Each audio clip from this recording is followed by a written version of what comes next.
А ты знал, что в разных странах свист воспринимают по-разному?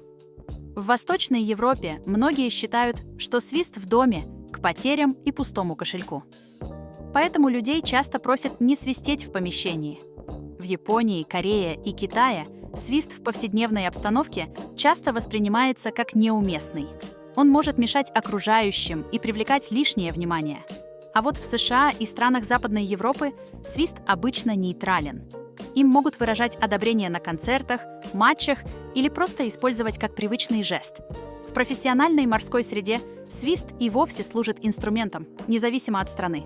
Его применяют для передачи сигналов и команд. Один и тот же звук, а отношение к нему может быть разным. А как у тебя относятся к свисту? Пиши в комментариях, ставь лайк и подписывайся. У нас много интересного.